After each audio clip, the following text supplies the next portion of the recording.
Welcome back, listeners, to a brand new episode of the New Standard.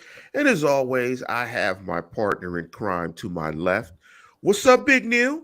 It's a good day, Lance. It's a good day because we are approximately 1 week and 7 hours away from the start of the 2023 NFL draft, the draft in which the Steelers are selecting 17th overall in round one.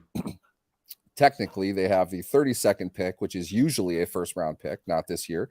Thank you very much, Miami Dolphins and Tom Brady. And the Steelers will also select 49th, I think, 2 second-round picks in a draft. They don't have very many selections, so really, this is a great. It's a great time to pay attention to what the Steelers are going to do on days 1 and 2 in this draft, and I'm excited for that. Yeah, I'm excited as well because I think I'm going to say something that Steeler fans hate to hear, but I think the rebuild is fully in full effect, particularly with the drafting of Kenny Pickett last year and them getting there, hopefully to be franchise quarterback for the future. These drafts after that, in terms of what the Steelers put together to utilize Kenny Pickett's potential to the fullest, will be absolutely important.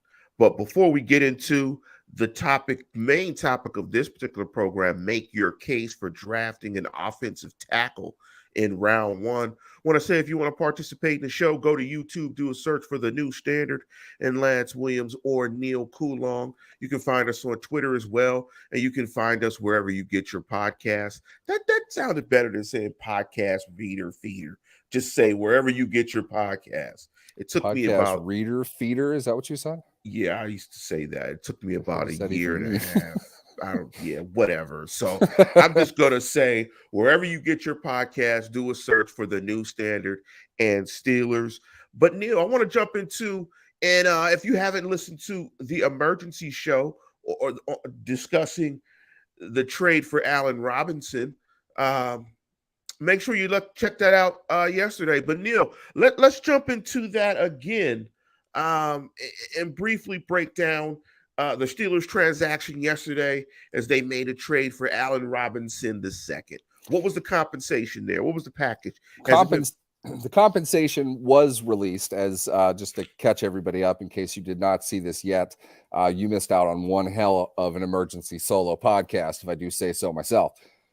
That was yesterday. We like to do that when news merits it, and we felt that the Allen Robinson pending transaction has not been completed yet. Pending transaction went down yesterday afternoon. The Steelers and Rams are right now engaged in a trade that would send the 9-year veteran wide receiver Allen Robinson to the Steelers for basically exchanging each team's 7th-round selections. If that matters to people, I guess it matters to people, but the Steelers are falling back. I think it's 15 spots in the 7th round, along with obtaining Robinson, who has about $15.25 million coming his way, fully guaranteed this season. The Rams will pay 10 of that, 10.25 of that, and the Steelers will pay 5. So they are adding a veteran receiver who's been injured quite a bit over the last 2 years, was productive once in his career, once as in previously in his career. He has not been that way the last couple seasons. The Rams are basically shedding some salary, lightening a little bit of their kind of tough salary cap situation. And the Steelers are obtaining a veteran slot receiver with pretty strong career accolades. Seems like a pretty even deal on both sides, considering Steelers really aren't giving up anything, and that this is a step above a free agent signing. If you want to look at the market, $5 million for a veteran receiver is probably in line with what they would have gotten anywhere else. If we want to look at this in a comparative sense, Miles Boykin cost them about $3.5 million last year and would have cost roughly the same this year. Robinson is a much different receiver than Boykin is, which is to say he really is a receiver, whereas Boykin gets like a target a year and is not signing with teams to do that. But considering the depth or lack thereof of the Steelers among their wide receivers. The move makes a lot of sense for Pittsburgh. If you got to pay a little bit of a premium in order to acquire him, as opposed to the Rams cutting him and him hitting free agency, it's the price that they want to pay. It's a player that can be productive within the offense that they're building. And probably most importantly, Lance, it would seem then the Steelers are not looking to draft a receiver. Now they have 3 premium picks in this draft. They've got 1 in round 1 and 2 in round 2, but then they've got a 3 and a 4 and nothing until the 2 in round 7 that they have. So this is not a year in which they have the budget for the rookies isn't all that big. Let's put it that way. And this is a team that has what we thought anyway, as we've talked about on this team, on this show many times, this team has Anthony Miller signed, and Anthony Miller hasn't really played a whole lot. He missed all of last season. He was who we projected to be the team slot receiver for next season. They probably know where Miller is physically better than we do. We're not really sure exactly how that's going to turn out, but believe it or not, Gunnar Olszewski is still on the roster as of 10:23 a.m. Eastern time. I don't expect Gunnar to be on the team. Whether they take him into camp is a question. He might not even make it that far.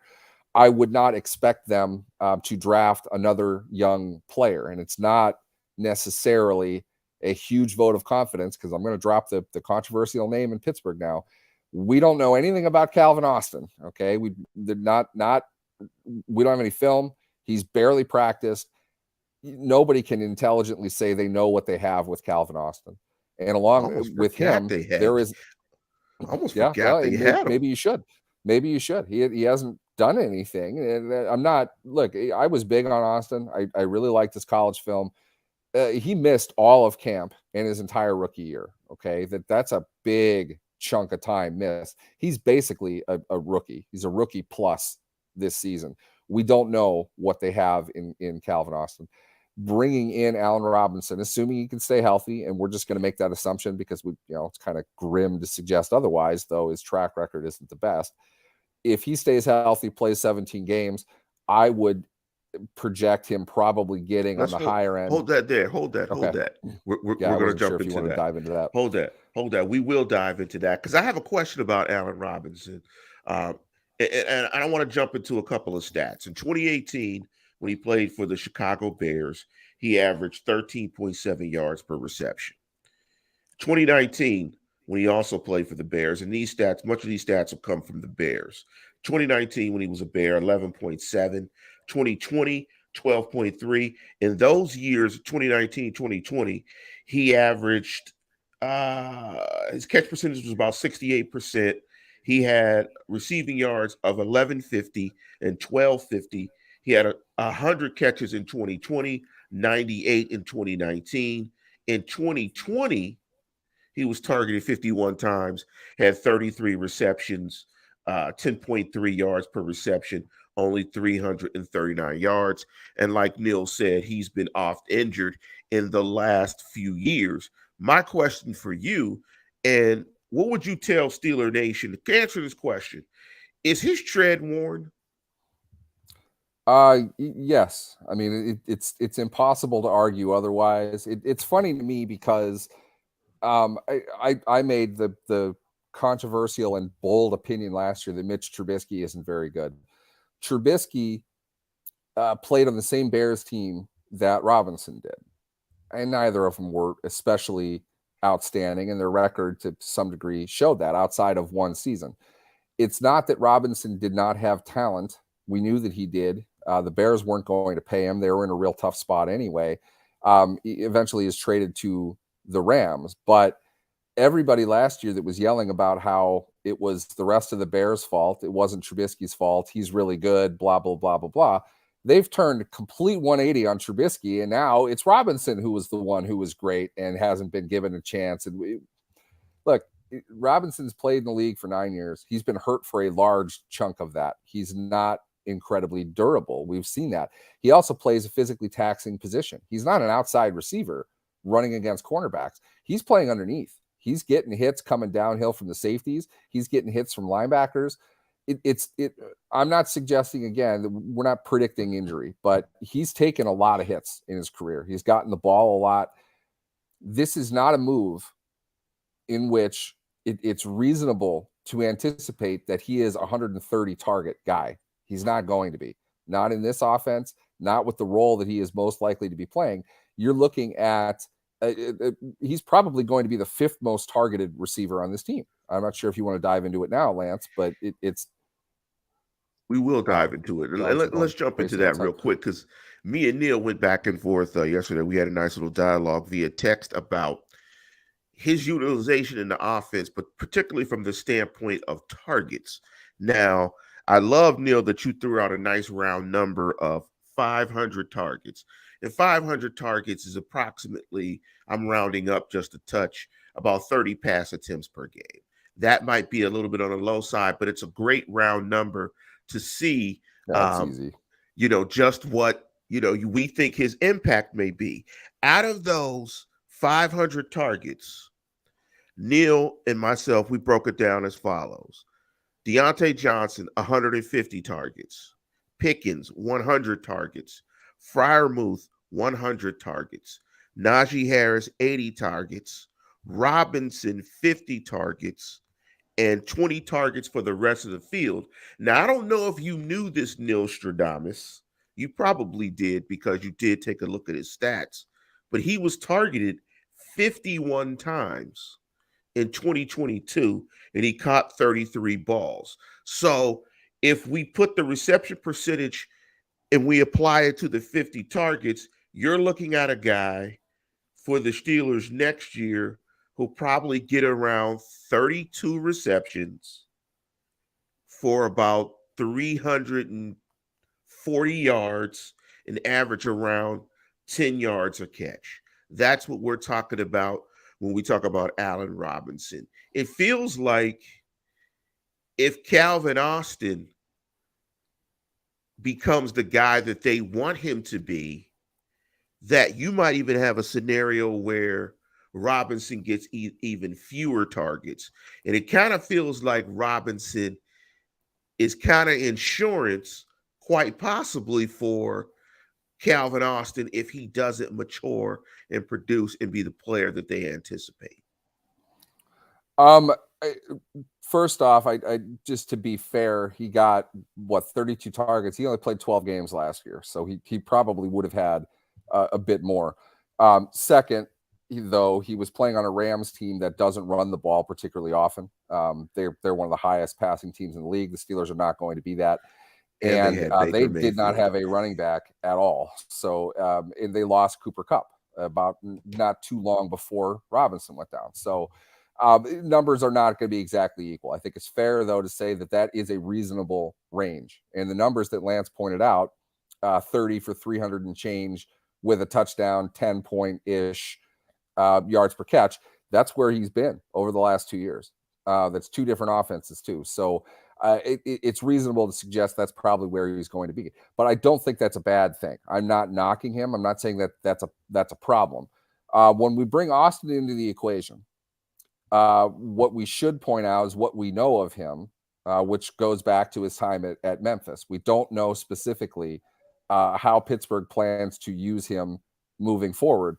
But Austin was not a slot receiver in college. He did not play that role.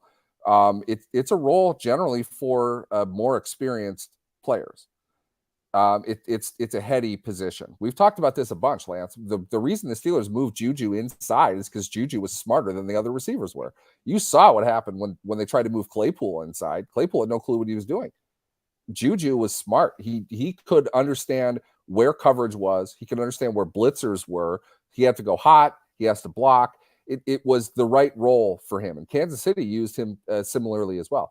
Austin has not played inside. I don't know where he is mentally. I'd imagine they talked to him a time or two about it. But Austin, to me, seems more like the Z receiver within an offense, which is a motion guy, inside, outside. He wasn't inside in college, is really what I'm saying. Without the NFL experience, it's hard to draw a comparison between the two. What we know right now is Deontay Johnson is your Z. George Pickens is your X, and they don't have a slot receiver that we know of. We thought it'd be Miller. Miller's been hurt. He hasn't played. Robinson seems to make the most sense in the slot for them. I don't know if that's Austin. I don't know if he's competing against Austin, but Austin soaking up as much as he can from a veteran like Robinson. And I'm going to guess part of the conversation with the Steelers, and there's something else we need to point out with all this. Part of the conversation Robinson will have with the Steelers is, I don't know how much time you have left in the NFL, but $5 million is probably a little bit above market for you. The team that traded you to us is paying you $10 million to not be on their team. You don't have a whole lot of time left in the league. This is a good way to kind of, develop yourself from a marketing perspective. If you want one more season out of this, help us out. We've got younger guys here that we need you to help mentor. I hate to use that word. That's not how it works. But what it really means is lead by example. Show them the work that goes into this. Show them how to watch film. Show them how to take notes, pay attention to meetings, those kinds of things. It's not mentorship per se. Yeah, you really have to be a good teammate with emphasis on the team. That opportunity is available for them. But as we should point out, probably at the time of recording of this show, Robinson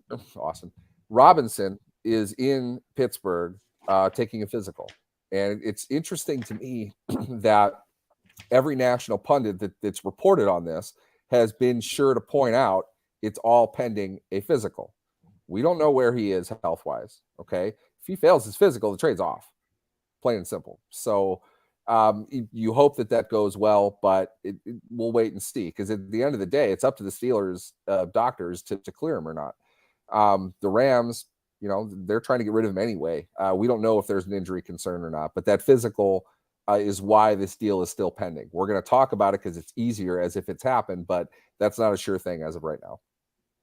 Yeah, it's interesting how you broke it down in terms of the positions. Pickens is the X, anticipating that Robinson passes a physical is the Y. And I'm guessing we're thinking that possibly Austin could shuffle between Y and Z, but that seems like a lot on his plate mentally, you astutely pointed out.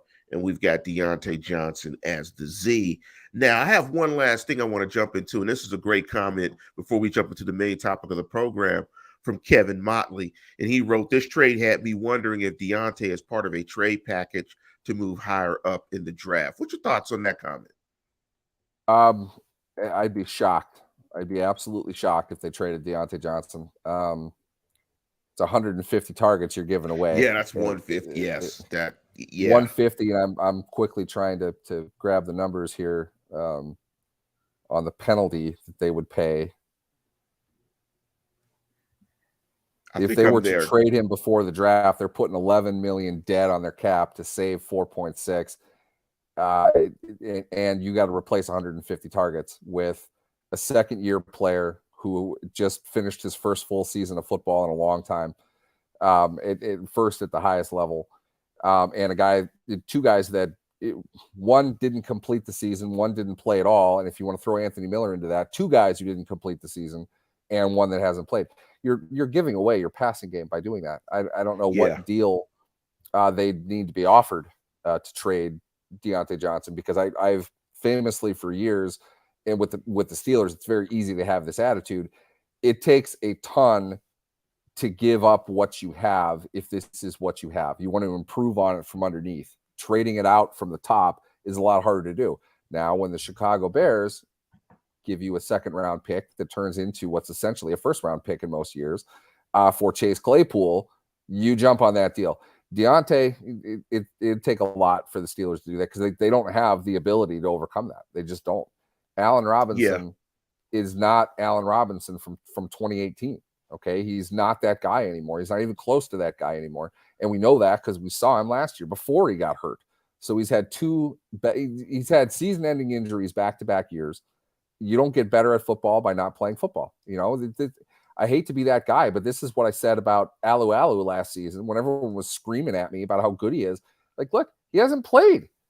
He's in his case, he was 35. He's not going to be in the NFL this season. So it's that stuff catches up to you over time. I don't think Allen Robinson is going to be a hugely productive player on the field, certainly not to the point that he or anybody else that they currently have could replace Deontay Johnson, a guy that's got, 3 consecutive years of 150 targets. I understand the problems with Johnson. Johnson blocked me on Twitter, and I don't think I even did anything specific. I get why fans have issues with him, but they signed him to an extension. He's not going anywhere this year. I don't know if he's on the team next year, but there's no way they could trade him this season. It's just not an option. Yeah, and that's the thing that I think we always have to make note of and pay attention to is you have to replace the snaps. You get a certain amount of snaps in a season. And if a guy gets 150 targets, that's roughly, 25% of your snaps. Maybe 20% of your snaps. That's a ton of snaps. I mean, you're talking about, a passing game that, I'm just going to throw a number out there, maybe 600 pass attempts. I'm sure the Chiefs may have had close to that or a little bit more. And if a guy is getting 150 targets, that is essentially the bulk of your passing game. So to replace that, you either replace that with a guy that's going to take up those targets or multiple guys. And the odds are you don't want to throw 150 targets to, if you had one guy getting 150 targets, you want a player like that getting those targets. You don't want to split those targets out to players who might not be as good as that guy who commanded 150 targets. Because if you look at stats across the league, guys that have got 100 targets or more are elite wide receivers. They're very good guys. But let's jump into the main topic of the program, and it's make your case to draft an offensive tackle in the first round.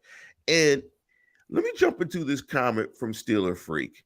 And Freak said, "What's up, Freak? And what's up, everybody that's on the line and checking out the show? Make sure you like and subscribe to the program."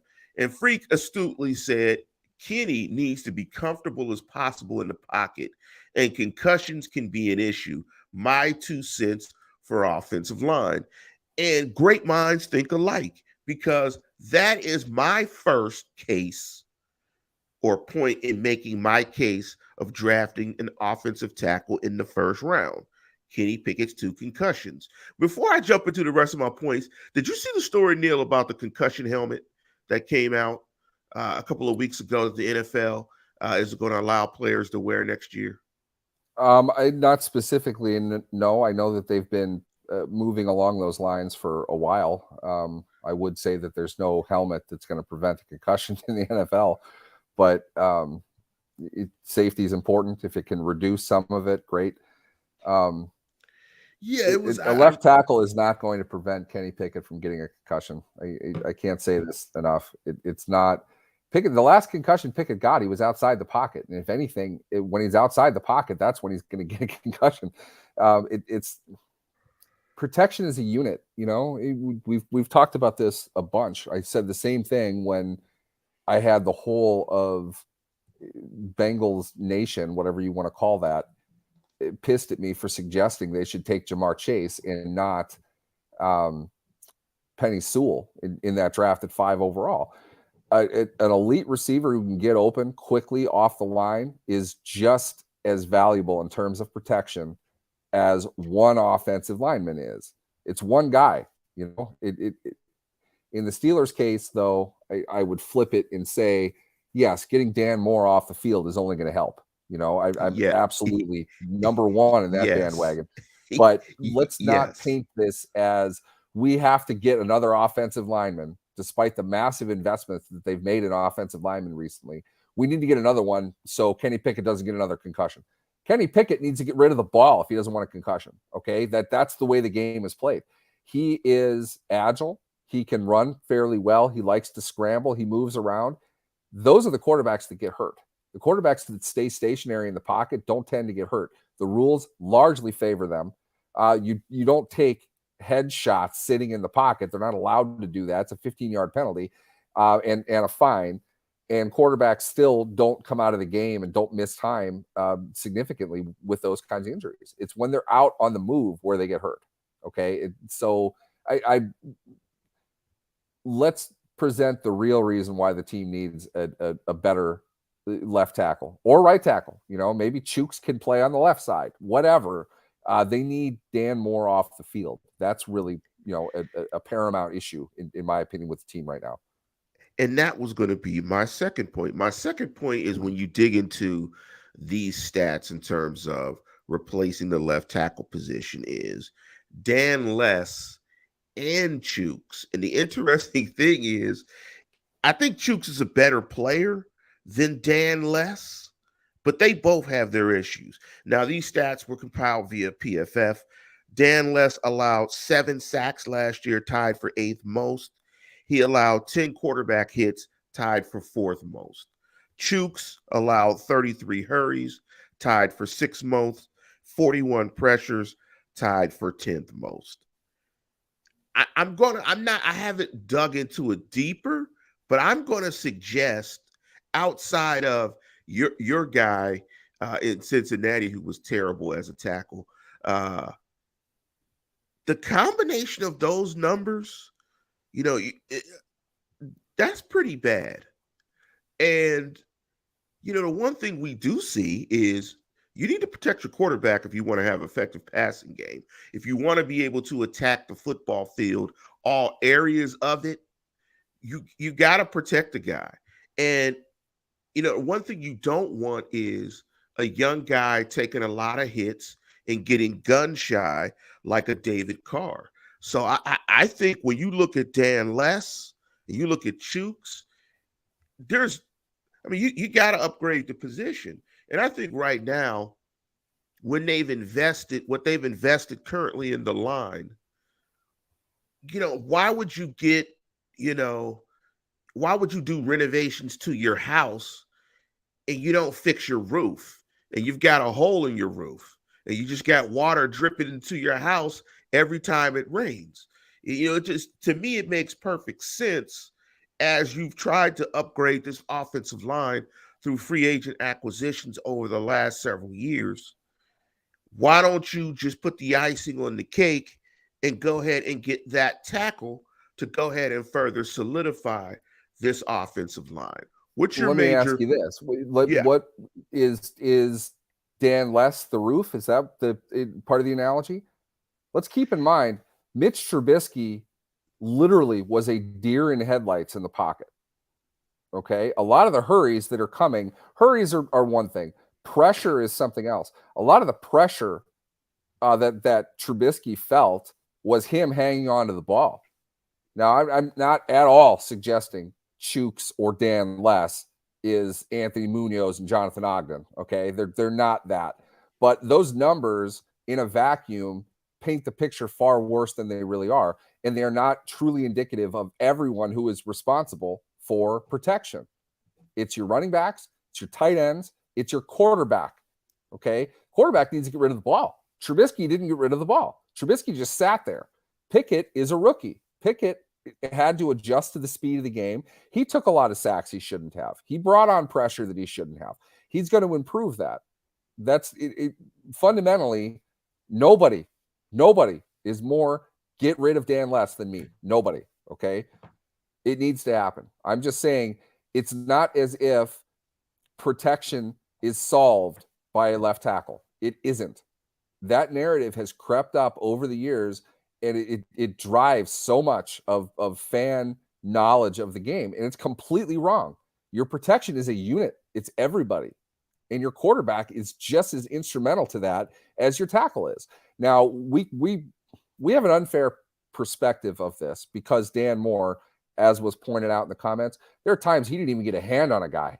Okay. I mean, he was dramatically bad in some reps, way below standard. If you put an average NFL left tackle for the Steelers over Dan Moore, they're going to have better protection. I'm not saying that that's not a part of the equation. But if Pickett hangs onto the ball in the pocket for 5 seconds, you can have Munoz and Ogden, and he's going to get hit. You have to get rid of the ball. That is an overall problem. I feel, would a realistic problem that Matt Canada has to solve. It's not about the play calling. It's about your quarterback having options. Allen Robinson is seen as a solution to that. Freiermuth, in the large amount of targets that Freiermuth got in year 2, is a solution to that. They need to block. I'm not saying that they don't. Najee needs to pick up blitzes. They need to identify where those blitzes are coming from. Guys need to run hot, which I don't think that the Steelers even did last season for whatever reason, probably because Claypool's a moron and wouldn't know how to do it anyway. But they've got to give outlets and options after the snap for their quarterback and their receiver to get on the same page. They have to be able to do that. All of that is agnostic to the specific blocking assignments of the tackles. Okay? You need to get better at that spot, but there are a lot of things that the Steelers offense needs to do to improve internally. It's not just personnel. No, I don't doubt that. I don't doubt what you're saying. And in my discussions with NFL guys, they say exactly the same thing. And Coach Corey Hatcher said Neil is right, but watching Dan Less Moore get turnstile without getting a hand on a defender was wild. Here's the thing, Dan Moore did not adjust for a long time to the new blocking technique he was given. You guys remember that Jacksonville preseason game? Oh my God. Oh, Dan Moore looked like a JV player compared to those guys. He got absolutely ragdolled. I don't know how many times. It was bad. To their credit, they improved by the end of the year. They don't have that turnover going into this season, and that's going to be advantageous to the whole group. But I still don't feel Moore is capable of being an every down starter at left tackle in the NFL. That's just my opinion. We'll see what they end up doing with it. Let me ask you this, and I'm glad you brought up, and I'm glad that my points elicited the discussion on protection. But let me ask you this. We both know that protection and protecting the protection of a quarterback is, you got 11 guys on the field. It's a symphony. The responsibility lies in the hands of many of the players. I mean, you got the trombone, the drum section. You put it all together, it becomes a beautiful composition. Let me ask you this though: why, in your estimation, in speaking about this whole issue of the case of offensive tackle possibly getting one in the first round, why has it become such a premier position? Why do you think that the offensive tackle position, particularly the left tackle position, is paid so royally in the National Football League?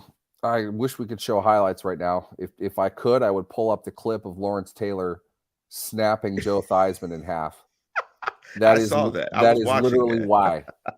Lawrence Taylor is one of the most influential players in NFL history. And the idea, a couple things came from this. It's actually a really interesting point of history in the game. Lawrence Taylor, who was not a study guy, Lawrence Taylor was TJ Watt 2 generations before TJ Watt existed. And teams they had no idea how to handle it. He came from the quarterback's backside because Parcells figured out this guy is such a freakish athlete. There's no way the tackles can keep up with him. They had to roll running backs over to that side to block him. And they didn't do that because the strong side was always the right side of the formation. So when a right-handed quarterback sat with his back to Taylor, Taylor could get across whatever blocking they had for him and break the quarterback's arm and cause a fumble. The strip sack, I'm not saying it was invented by Lawrence Taylor, but he made it what it is.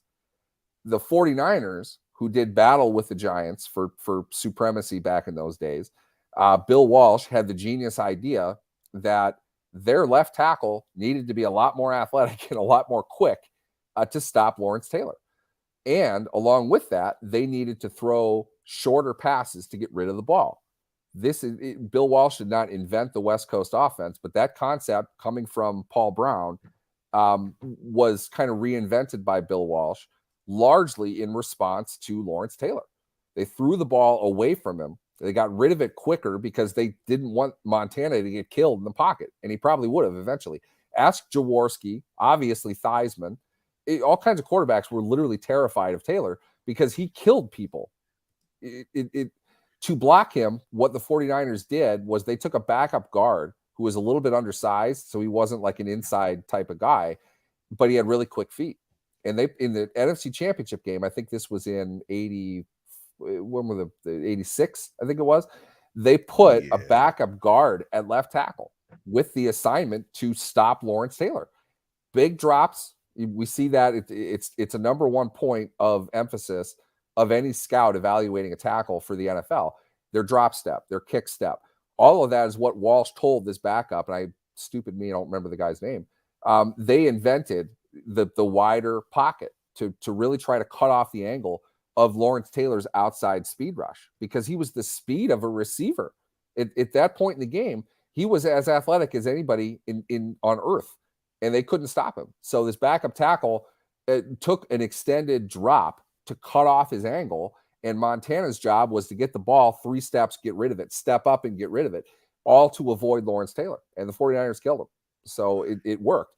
Because of that, the blind side protector became like the first rock star offensive lineman. And that's why the position was always seen as more valuable. It's not the case today, in my opinion. And agents are catching up with this more now. Right tackles are being paid, not top to bottom, but generally speaking, right tackles are being paid at that premium kind of level, the mid-premium kind of level. We talked about this a bunch last year when everyone freaked out about the Steelers giving Okorafor what they gave him. The money that he got was on par with an outstanding tackle, a veteran tackle. I almost nailed his average per year to the dollar. And I had a bunch of people arguing with me about that beforehand. Like, this is what tackles get paid. It doesn't matter if they're left or right. That concept isn't as big a thing anymore, because what happened was Taylor, who was a defensive right edge player, started to multiply. Teams started to find the value in these freakish stand-up pass rushing edge players, which wasn't even a thing back then. The 3-4 stand-up edge was Lawrence Taylor. Other teams mimicked that. So they started to find, jump ahead for our vernacular, Joey Porter. He was a 3rd round, undersized college defensive end. They stood him up and he became an absolute freak. The Steelers found these guys everywhere because nobody else drafted them. They didn't want them because they're too small to play in their defense. Market inefficiency. So with that, they started finding more than one. It wasn't just a right side guy. They found a left side guy to do it. If you want to talk about Harrison and Woodley, that's what the Steelers put together. Now, that's not the first time that happened, but fast forward it, Joey Porter in the 3rd round turned into Jarvis Jones at 17 overall. That's how valuable that position became, and teams needed 2 of them. So the right tackle has to evolve, and we're starting to see more that highly athletic, highly compensated tackles are playing on the right side, because we want to be ambidextrous. We want to play left and right. Our strong side doesn't even really matter anymore. There isn't a fullback.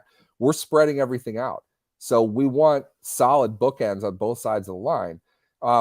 It happens to be that guys playing left tackle are really good, and because of that, they get paid a lot of money. I'm not saying that it's not a valuable position, but guards are getting paid huge amounts of money. Quentin Nelson, I don't know what happened to him over the last season. He completely fell apart, but he was utterly dominant in the first 3-4 years of his career. Absolutely dominant. There's no way you can't value that guy at the same level that you do a tackle. And he got paid like that. Again, I don't know what happened to him, but it's not a problem of the position that he's playing. So tackles will continue to hold that esteem, but it's not purely this guy's awesome, so you play him on the left side. You can do that for sure, but we're seeing better and better, more athletic right tackles coming into the league, getting paid and staying on the right side. I'm looking at the comments. I love this comment from Kevin Motley. Neil was the Professor X of our Steeler Nation. Big up to everybody out there that's listening to the program. Make sure you like and subscribe to the program. Corey Hatcher, our resident coach, big up Corey, talks about what you're saying as well. Birth of the tweener lineman. And Steeler Freak said Neil's NFL knowledge is equal to his nerdiness. I could have used him in the Army. One begets the other. It's the same. I- I just didn't study what I was supposed to. I just watched football. He said I would have been home quicker. Uh, Probably. I got you, freak. that's We'll get you home. hilarious. That's hilarious. Before we get out of here, I missed a segment that I wanted to talk about it, but it might be a little more appropriate next week as we get closer to the draft. And thank you, Neil, for sending me the picture of the buckets because I wanted to talk about boards versus buckets, but I think it'll be more appropriate next week on the eve of the draft because the draft is Thursday, Friday, Saturday, correct? Yes. And that's great. So Wednesday, we'll talk about that next week. We'll tease that a little bit. Boards versus buckets. We've done a lot of talking about the offensive tackle position. Is there an offensive tackle that you particularly like that the Steelers would draft at 17? And there were some rumors that the Steelers were trying to draft up to 9.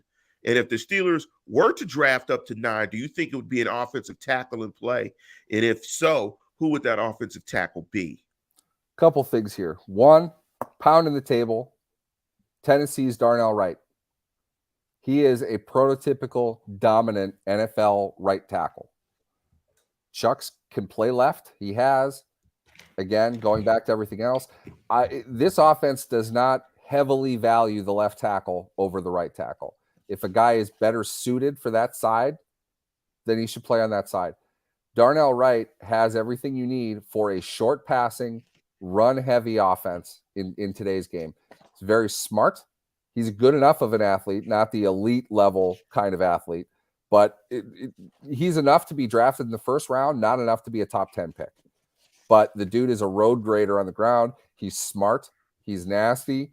Be a great fit. He could start day one at right tackle. You can move a core of 4 over to left. The Steelers have solved a lot of the problems on their offensive line. Let me pause you real quick, Neil. Let me give you some of his measurables. He 6'5", weighed 333, 40-yard dash, 5.01, 10 yards, 1.75. He has 33 and 3/4 arms, 9-inch hands, wingspan 82 inches, and he's 21 years of age. Go ahead, Neil. Those are nice tackle numbers. Now let's go through the list one by one. We're talking about Peter Skoronski, for example, out of Northwestern. He does not have arm length wingspan of an NFL tackle. He's not going to play tackle in the NFL. I can almost guarantee you that right now. They will draft him as a guard. He's a good player. Not saying that he isn't. He's not a tackle. The Steelers do not need another guard. Okay, they got plenty of guards. They're signing guards to sit on the bench now. Paris Johnson, that's been brought up. I know that Coach Hatcher here is a fan of him. I'm not against him. He's a project, not the Broderick Jones project, but he's not plug and play. I mean, they would start him. He's not going to be outstanding immediately. When I look at Wright, I see a guy that can play now. Doesn't have the ceiling that Johnson does. I think they can get by just fine with a guy like Wright, who is far more likely to be available at 17 than Johnson will. I'm using that to segue into the idea of a rumor that the Steelers and Bears have been in talks about trading again, swapping picks in the first round. Details remain unknown. The Steelers would theoretically have a target to go get if they wanted to get somebody at 9. It wouldn't be a pre-draft trade. It would be a trade when the Bears go on the clock at 9. My feeling would be if they were to execute that, and I'm not saying that they would, if they were to do that, I don't think they're trading up for a tackle. I think they'd be trading up for a cornerback. In my opinion, if you see Witherspoon or Christian Gonzalez, who I am huge on, available at 9, and the Steelers could pull that off, I think they would do that. I don't think it's a good idea to trade up for any of the tackles in this draft. That's just me. Broderick Jones has the highest ceiling of all of them because he's a physical freak. He's a long way off. He's not going to be particularly effective in year one. I could see him falling a little bit for that reason. He's probably a tackle. Johnson is a tackle. Wright is a tackle. Skoronski is not a tackle. Skoronski is going to be a guard. For me, I wouldn't trade up for any of those guys. That's just, I think Wright will be available at 17, though I wouldn't be at all surprised if he's not. Grossly undersold for some reason by draft nicks everywhere. he can play. And I would think a team would want him a little bit higher. If they need a tackle, they would take him over Skoronski for sure. And the Steelers would need a tackle. I don't think the Steelers would trade up for a tackle in this draft. I don't think any of them are good enough. That said, I'm not going to cry if they draft Paris Johnson at 17. But I will point out that a guy projected to play left tackle who played at a big school, who has all the accolades and the prototypical size, falling to 17, you need to worry about that. I don't subscribe to this, but many teams do want that prototypical length, build, accolade left tackle. Those guys tend to go a lot higher than the projected right tackles do. I don't think that that's necessarily a good idea, but to me, that's why Wright is not in a conversation for the top 12 the way the other three are. I think Wright is the better player of all of them. Wright at 17 to me would be an excellent choice for the Steelers to make. If they do trade up, though, my guess would be at 9. It would be because they targeted one of the premier cornerbacks who might have fallen a little bit. Christian Gonzalez would be my guy there. I don't think Witherspoon would last until 9. To your point, I mean, this is a passing game, and I think that defines what are the premium prospects. And, that's quarterback, obviously, on the offensive side of football, wide receiver on a defensive side of the ball. It's cornerbacks, edge rushers are the premier positions, in my opinion. And so if you go up to 9, I think you go up to 9, like you said, Neil, to get a corner, whichever one is around that you like, that you would go up that far to pull the trigger on that position. Because looking at the Steelers roster, there's a glaring need for cornerback as well. I mean, you're talking about a team that gave up the second most touchdown passes in the National Football League. It was all because of 3 games against the best offensive teams in the game. I mean, you got that problem. You're going to have to be able to swing with the Cincinnati's and the Buffaloes. Yeah, you face Cincinnati twice a year. I mean, and if they have those 3 wide receivers coming back, that terror squad doesn't change anytime soon. So in corner, it's just a premier position because of the passing game. So, if they moved up to 9, I could see a corner. I wouldn't be upset if they pulled the trigger at a corner. I would be hoping that they move to 9 to get a wide receiver, but I know that's not going to happen. I would love the kid from Ohio State. Hey, you know what? We had all kinds of projections about the Steelers in 2018, and they take Terrell Edmonds, probably the biggest surprise first-round pick of Kevin Colbert's tenure. That was an absolute shock. I remember that. It was absolutely. Social media was like silent for 10 seconds. Nobody knew who he was. Yeah, that was a shock. At 17, I think we have discussed the guy that they will take eventually. And while in this particular show we're talking about offensive tackles, it's only fair to point out the Steelers have not drafted an offensive tackle in round 1 since 1996. There's a reason for that. I'm not saying I agree or disagree, but there's a reason for it. When you get down to that spot, is taking the 4th best tackle available the best option at 17? I don't know. I would argue though, same thing for cornerback. So that's why I believe they're having a conversation with the Bears about moving up. There kind of comes a point that you got to get a dude if you need a premium position. You got to go up and get him.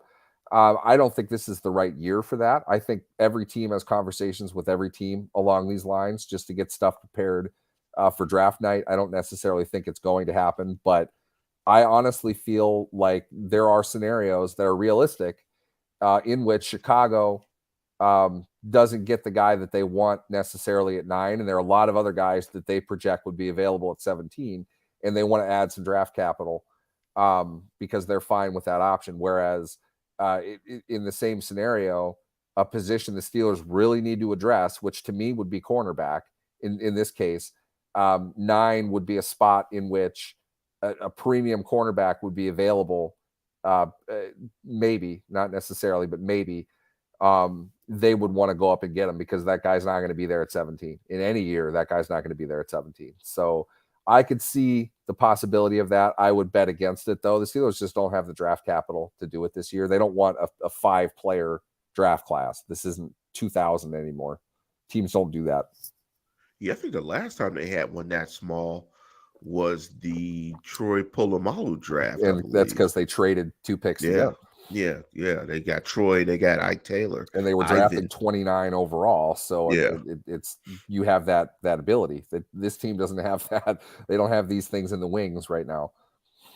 Wow, I impressed myself because my memory is terrible that I dug back into that draft about Troy Polamalu. It's I'm a good just one. literally visually seeing it on the site. I just remember that draft class was very little. But before we get out of here, listeners, make sure you like and subscribe to the program. Next week, we are going to talk about boards versus buckets in terms of how teams really do it in terms of putting together their draft plan.